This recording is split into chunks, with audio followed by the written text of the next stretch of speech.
kemampuan mendengarkan. Kalau pengalaman saya, meskipun ini sederhana, tapi ini adalah yang paling sulit di orang tua Indonesia. Mengapa? Karena kultur agama dan budaya di Indonesia menempatkan orang tua itu di atas. Jadi susah sekali buat orang tua Indonesia untuk menganggap bahwa oke, saya itu setara sama. Setara itu artinya apa? Artinya saya tahu sesuatu, tapi saya tidak tahu semuanya. Anak saya juga tahu sesuatu, tapi dia tidak tahu semuanya. Jadi kita bisa share, begitu ya. Nah, contohnya dalam misalnya gadget ini ya. Minggu lalu anak saya yang kelas 2 itu bilang pengen punya YouTube channel. Dia merengek aja pengen punya YouTube channel. Kenapa? Karena teman-temannya udah pada punya YouTube channel. Dan dia senang ngeliat temannya misalnya bangun tidur terus di YouTube gitu ya. Tuh Bunilah ya, followernya udah 38 katanya gitu ya. Saya sendiri merasa, aduh kayaknya anak 8 tahun udah punya YouTube channel.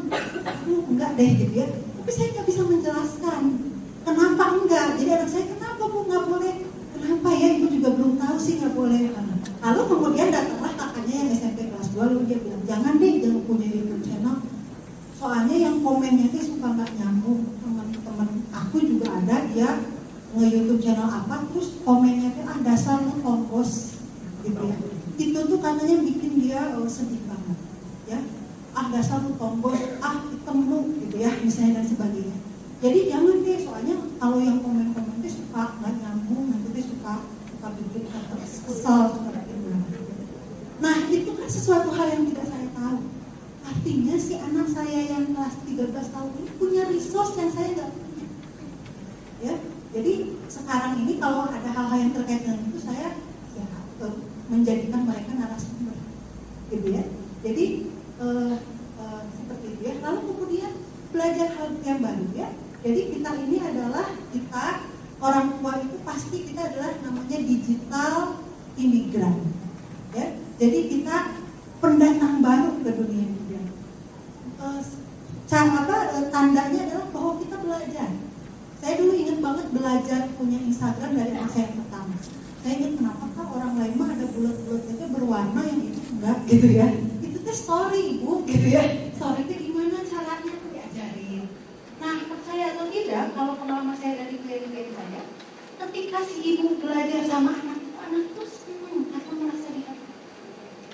Ya jadi bahwa misalnya saya cerita, Bu ibu kan suka bikin kuling-kuling, bisa Bu di Instagram bikin kuling, oke, gimana caranya?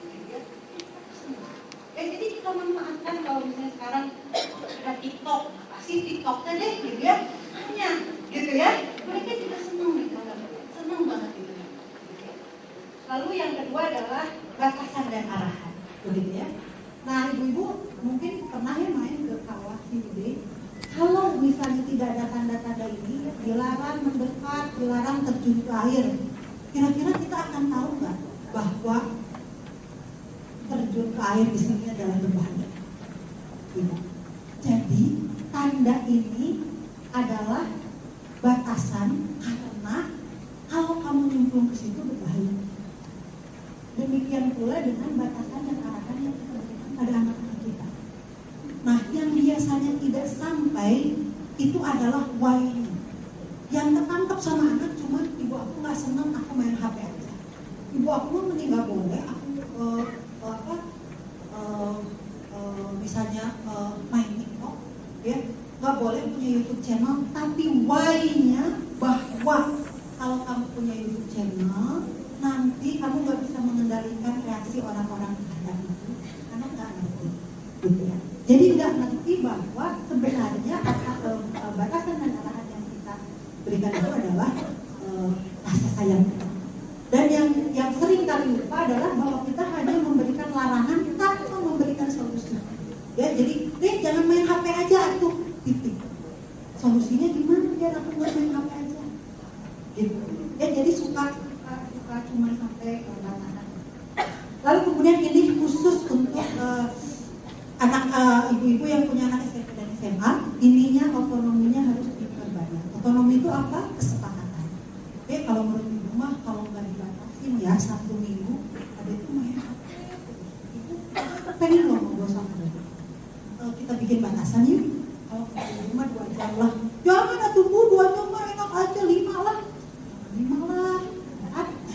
Ini adalah otonomi.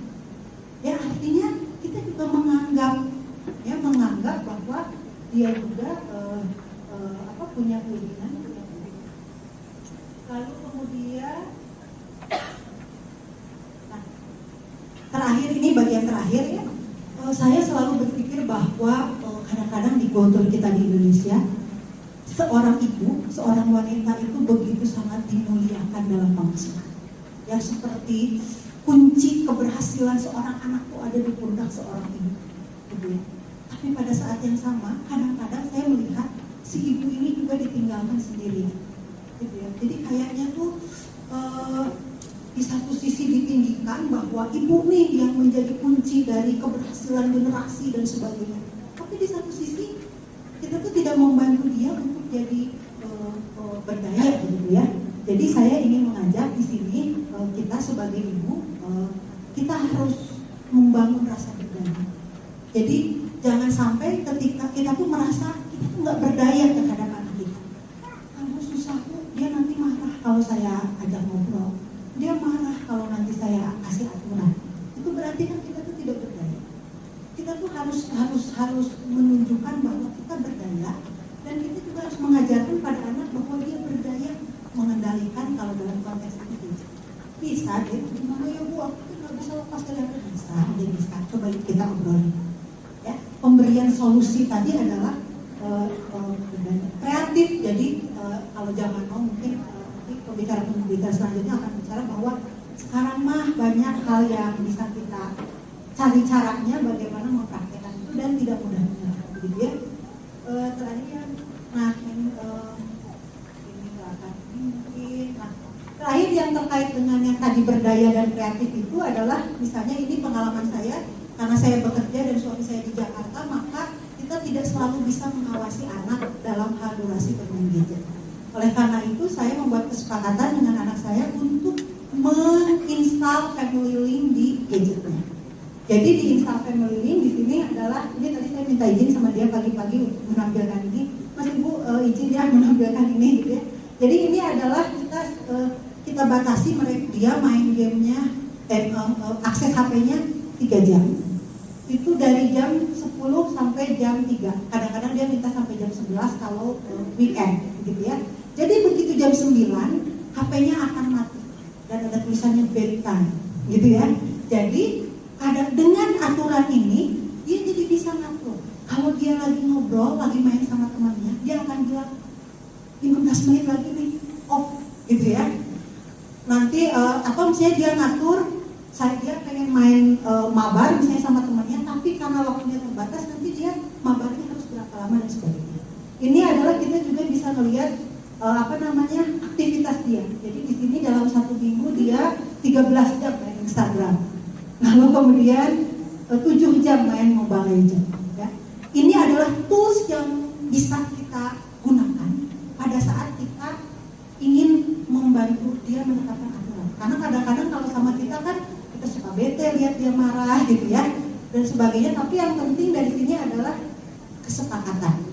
Ya, itu saja mungkin. Terima kasih. Jadi